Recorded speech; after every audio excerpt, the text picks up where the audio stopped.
Hi guys, this is Coach Johnson Chua. Yeah, so welcome to my video. So this is just a quick tutorial and also a quick video para tungkol sa Hello October natin. Okay, 2024. Unfortunately, hindi lang po ako nakapagawa ng FB Live, okay? Pero at least may pasa ko na po itong video na to sa inyo at mas more maging ano na po tayo, mas more maging handa na po tayo o maging prepared na po tayo kung ano pong parating itong buwan na ito. Okay? So, bali sa Hello October, pag-uusapan lang po natin yung Ivory Animal Zodiac Signs, okay? So, quick rundown po natin sila, bawat isa. And also, papakita ko po sa inyo mga amulets that you can also use, no, para for curing itong buwan natin, okay?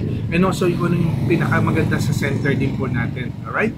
So, bali ito pong October, no, papasok na po yung tinatawag nating star number 6 or also known as a heaven star. So, alam po natin ang heaven star po, medyo maganda po siya in terms of like for visual feeling, okay, mga target wishes po natin, ganun, no, at plus more mabilis natin ma-attract, no, yung mga heaven slot. And also, heaven slot, heaven number star 6 po, nakatulong din siya para to attract din ng mga noble people, like helpful people or rightful people na pwede po makatulong sa atin. Okay? So that means kung for this month, tama-tama naghahanap po tayo ng mga rightful people na pwede tumulong sa atin, mga like sabihin natin mga pwede naghanap tayo ng mga staff or personnels like that, or maybe partners, okay, then maybe this month also we can attract this kind of people, no? And another thing, as number 6 is an execution star, this month is also a good time para medyo mas more execute din natin yung mga opportunity. Although, yun nga lang po, medyo may konting banta lang tayo for this month because of the October month is a broken month, okay? Why it's called broken month? Okay, so kapag familiar lang po kayo sa mga nagpa-life reading po, no? Mga ganun, no? Kung familiar lang po kayo sa tinatawag natin, meron pa si mga animal sign kada month, okay? This month kasi, okay, na October is a month of dog, no? So, the month of the dog, so alam po natin ng dog tsaka ang dragon po magkalaban. And dragon year tayo this year. Okay, tapos papasok ang October. So, may mga tinatawag na clashing energy. Okay, so that means this month also, marami rin mga tinatawag na unexpected turn of events. Okay, that's why we need to be much more maging careful, okay, sa mga major decisions. Ayaw lang po natin masyado magiging high risk taker, okay, in a way. And also because of a broken month also sometimes can cause mga health problem, okay, or tsaka mga accidents. So we need to also to be more protection, okay, or protect us against sa mga like mga negative energies, okay, especially sa mga yung mga people na may masamang intentions like that, okay, kaya mga scammers, okay, mas lang Burmans na, no, people become much more desperate, okay, kaya we need to be very careful on that. No?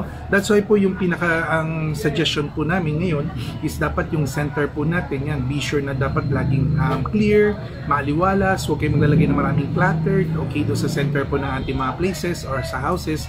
Now, normally po kasi yung places ng center, wala naman talaga tayo minsan center, di ba? Unless may mga ibang ano talaga, pag grid mo, merong room sa center or may living room sa center, pero may iba kasi na nahihulog siya sa hallway lang, okay? So be sure yung hallway natin laging maayos, maliwalas, wala mga blockages, okay?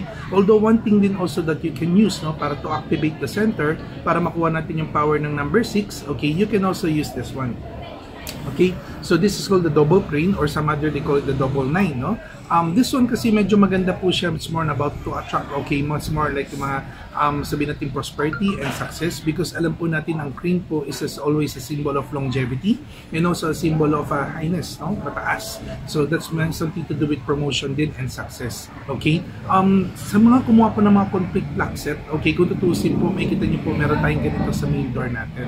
You can also add this, okay, pwede niyo po itong ilagay po sa center po ng house or center ng office, or pwede niyo rin po siyang ilagay mismo sa mismong table niyo po kung saan kayo nag-work, kasi this one, that means that it brings the good luck papunta sa inyo personally, okay? And then another thing po para sa mga GYF members po natin, you can also put this one in terms of your nobility sector, no? Okay, noble affinity sector, para mas more to attract the rightful people, helpful people na pwede mag-back up sa atin. This can also attract like wisdom, okay, mentors, yan, pwede po siya, okay? But doon naman po sa mga medyo for the month lang, baka medyo kailangan din natin, pwede nyo rin po ilagay ito sa north sector. Nakatulong siya for health, and also because of sa north natin meron tayong sum of 10, so this one also can boost yung success, luck, or completion, okay? So yun po yung mga ilan example. Now, pagka titignan naman po natin sa mga bawat sectors, no, kasi may mga sectors tayo na medyo okay, pero may mga sectors din na dapat ingatan. So, for me, this month, ang medyo pinaka-lucky natin ngayon, baliktad, no, nasa South sector, kasi may number 1 star doon. So, may success and victory. Although, the challenge lang doon sa part ng South, kailangan may target goal ka. Okay? Pag wala kang target goal, the South, medyo mahirapan mong gamitin kasi South can give you a lot of good ideas, but there's also a number 7 star doon, na which is also causing distraction. Kaya kapag may target goal ka na, you can use South. Okay? Pero kapag wala ka pang target goal, use the East sector. Because East sector, kahit pa paano, can bring you more parang knowledge, wisdom, okay, or clarity sa mga bagay na ginagawa po natin. Now, medyo, syempre, alam po natin, pagpasok ng period 9, hinahabol din po natin kung nasaan yung number 9 star, which is nasa Northeast po siya itong month ng October. So, the number 9 can boost more on success, magnify also promotion, or nakakatulong din siya also para to magnify wealth, no? Or prosperity. But this month kasi, yung Northeast, okay, ang isa lang kailangan ingatan, no? Medyo prone kasi siya in terms of sa mga accidents and health problem because meron tayong tinatawag na fire at the heavens gate, okay? Kaya po din pagdating po sa Northeast, medyo ingatan niyo lang po. Kung may mga crystals kayo like amethyst or citrine, pwede pong ilagay dun sa area na yon, okay, sa Northeast, para lang po to help also para to control yung negative energy po ng Northeast this month, okay? Sa North, alam natin may illness star, so that's why we need to be more careful sa health. Kaya we can put also yung mga like yung wulu natin dito sa North sector if ever, okay?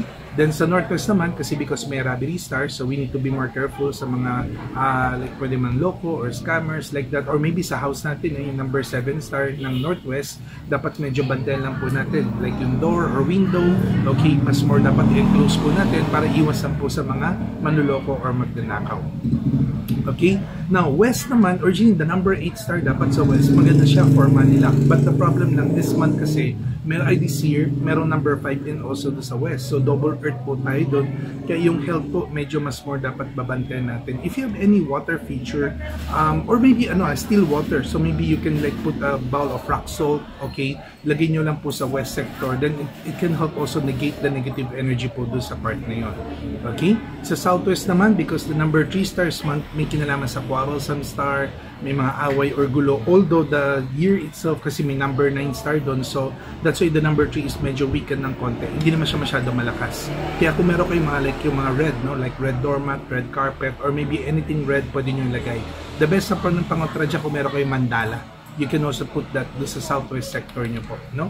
Kung meron kayo sa main door, yan, pwede kayo maglagay ng mandala. That can also help you para to attract peace and harmony, attract wishes, okay, habang ninenegate niyo po yung mga away or gulo or quarrels. Like that, no?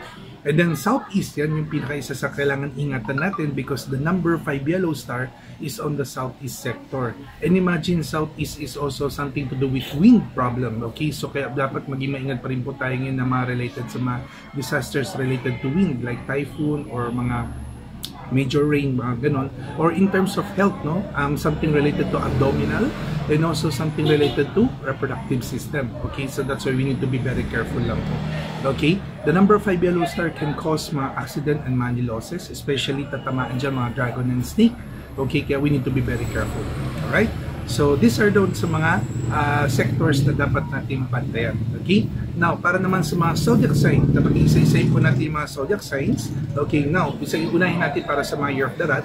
This month kasi is meron tayong number 2 star. Alam natin number 2 star is a illness star, so that's why this month kailangan mas more mag-ingat po tayo sa health po natin, especially related to lower back or kidney. Yan po yung mga dapat babantay ng year of the rat. But I want to be more positive, no, in the approach natin, no, because the period 9 kasi ang number 2 star, hindi lang po siya illness, it also boosts prosperity luck. Okay? Kaya kung sinabi niyo prosperity, then that means kaya rin po niya i-activate yung future star ng period 9. Kaya tama-tama pa, 2 plus 8 is 10, which is meron tayong tinatawag na sum of 10 combination. Kaya for me, I'm medyo, kahit pa paano, I'm very positive that this October, can bring us in terms of money luck, in terms of closing deals. Okay, so yun ang mga ilang things na pwede ma-expect ng mga year of the rat. And also meron property luck ang mga rat this month, no? So kung at least kung meron kayo mga investment na ganun ginagawa, then pwede niyo po siya ma-push through. Okay? Kaya sa mga year of the rat, yan medyo advice. You can also have your sum of 10. Meron tayong dating blue and red na sum of 10, but this blue I think much more better, no? Kasi bakit? This is something to do with the water energy. Okay? So nakatulong din siya para pa-negate ng negative habang ibinuboost pa niya yung positive side. Okay? Para naman sa mga Ox and Tiger, because the number 9 star medyo lilipad sa inyo this month. Okay, so number 9 star can boost success and also magnify good luck.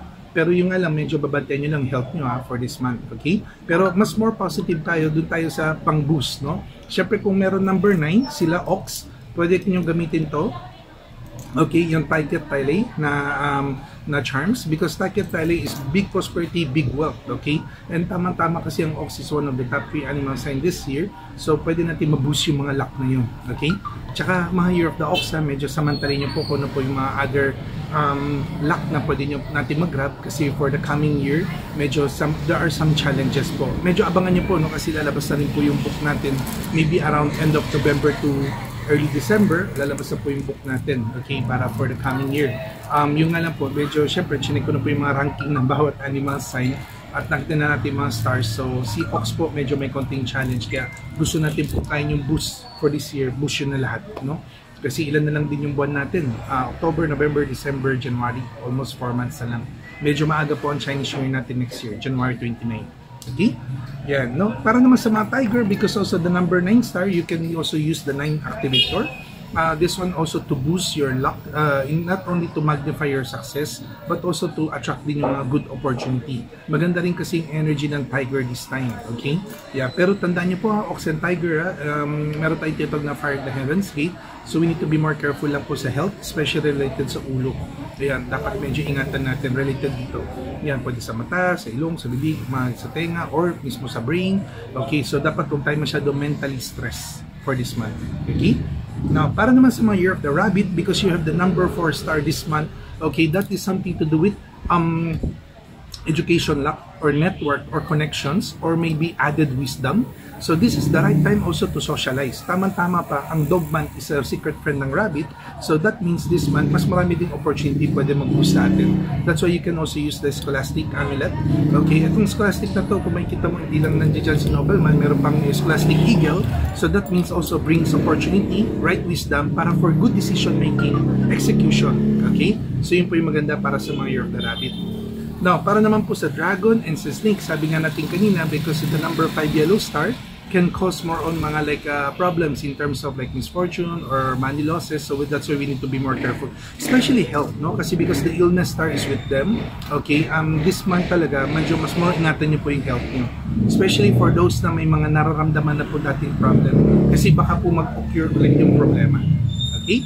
Kaya, sorry po kung medyo maingay po, medyo maingay po sa labas. Okay, that's why para sa mga year of the dragon, you need the Hamsahan. Okay, the Hamsahan kasi kahit paano, it also helps to protect you against mga klase ng mga negative energies. Okay, and then also nakatulong din kasi siya for healing power. Okay, mas lalo na this month is a broken month at the number 1 niya tatamaan is a dragon. Okay, kasi number 1, kalaban ng dog and dragon. Okay, then para naman sa snake, because of the 5 yellow stars, so we also need the 5 element pagoda for the anti-misfortune, okay, to protect us against sa mga negative on that. Okay, and then also iwasan lang po natin yung mga major travel. Pero syempre kung may mga travel plans na tayo, wag lang tayo maging ano lang, parang masyadong high risk taker or masyadong alam mo masala no, sa mga sports, sobrang adventure, mga ganyan. Okay, yeah, always kailangan lang medyo pahinga. Okay, yeah. And then also para naman sa mga year of the horse, because this month is the number 1 star, and the number 1 star is a very good star. Okay, nakatulong siya for good ideas, victory, success. Okay, and this month is meron kasing this year meron kasing number 7 ng mga year of the horse, and now you know that number 7, alam natin robbery and cheaters, pero kung tutusin ang number 7, may kinalaman din siya in terms of convincing power. Kaya kung kayo po yung nasa sales or meron kayong mga kino-close sa deal, this month I hope that it can also help you or strengthen your energy. Okay, that's why ito po ang napili natin magandang amulet is a combination of the dragon and the horse. Okay, long matching siya. Okay, because this energy po can boost. Okay, like sabihin natin, kunyari may mga targets kayo, may mga goal kayo, mas nagiging steadfast, mas napapabilis po natin. Okay, yun po yung kagandahan lang ng si horse. Yan. And then para naman po kay sheep and monkey, because the number 3 is a quarrelsome star, medyo nagkukos po yun ng mga insan, init ng ulo, away, gulo, little conflict. Although, hindi naman siya totally ganun kabad kasi that number 3 is medyo nakokontrol naman ng number 9 star yan this year. Pero yun nga lang po, still, kasi medyo, ang sheep kasi po medyo emotional or sensitive, habang ang monkey naman po, minsan medyo tensionado. Okay? Kaya po, para sa sheep, you need the anti-quarrel star. Okay, or anti-quarrel charm. And this morning para to ward off yung mga conflict problems. Parang kay monkey naman, because syempre maganda rin po yung dragon energy, so you can also use the dragon. Okay, the red dragon protector, no? This is like a charm also, not only for success and prosperity, but also this one can negate yung mga negative energy. Maganda rin to pang attract din ng mga noble people or helpful people. Okay, para naman kay rooster, because the number 8 star, something to do with money luck, okay, or good cash flow. Pero sabi nga natin, because the 8, biro kayo number 5 this year, so medyo nagkakosting kasi siya ng money losses. Okay, kaya gusto natin mag-improve yung cash flow natin. That's why naisip ko number 1 is pinakakailangan natin water energy. That's why the water wave can boost opportunities habang pinoprotekta niya sa mga unwanted losses, okay, unwanted money losses. Especially kung kayo po'y gumagawa ng mga transaction or kayo po'y may mga ginagawang investments, this one is a good or must have para for this month, para to protect your wealth. Okay? Yeah. And then para naman sa dog and pig, because of the number 7 star, may kinalaman sa sa mga mga like manloloko, magnanakaw, okay, robbers and cheaters like that, no? So yeah, this month para sa mga year of the dog, okay, mas lalo na ito po yung buwan ninyo. Okay, at tapos kalaban din tayo this year, di ba? Kasi kayo po yung direct conflict ng dragon. So we want also the protection. Okay, kaya medyo maganda po si Monkey King. Okay, para mas more ilayo po niya kayo sa mga unwanted transactions. Okay, like yung mga negative people, ill-intended o may mga masamang balak. Alam niyo po, minsan kasi hindi lang po pera ninanakaw eh. Minsan pati tiwala, pati oras, pagod, di ba? Yun, so maraming klase mga pwedeng manakaw sa atin or maisahan sa atin. That's why this one is to protect us against that. And para naman kay pig, syempre yung pinakasikat natin na anti-burglary, okay, the rhino-elephant combinations, okay? Because rhino-elephant can boost more on the protection, not only sa mga manloloko magnanakaw, but also to protect you against accident. Mas lalo na sa mga year of the pig, dapat mas more maging maingat kayo in the latter part of the mga Burr months, kasi papasok tayo sa next year, 2025, which is a year of the snake, at kalaban kasi ng ang pig ang snake, no? That's why next year po, we need to be more careful. Kaya itong mga part ng Burr months na to, kailangan maging maingat tayo sa mga decisions. Pero push nyo kung yung mga target goals nyo, huwag nyo na antayin ng next year, kasi pag inantayin nyo pa next year, mas mahina na yung energy. Itong mga panahon nito, kahit papano, nasa top 3 kasi ang pig, okay, so pwede natin maboost yung luck natin, pero maging maingat lang po itong buwan ng October. Okay? Yeah, so at least naisabuo natin lahat yung mga sa mga directions tsaka sa bawat animal signs reading. Okay, if you have other questions, you can feel free to give us a message. Okay, if you want to have yung mga amulets po, you can just take the picture or pwede nyo po yung send sa amin or magtanong sa amin through sa aming mga like sa aming Facebook or sa aming Instagram. Okay, and then also you can check all these amulets po sa Shopee account po namin. Okay, sa Feng Shui Sunrise po. Right, so if you have any other questions, just feel free to message lang po. Okay, and then hopefully by next time makapag-FB Live po tayo. Right? So this is Coach Johnson Chua saying goodbye. God bless everyone. Okay, and see you in my next video. Bye!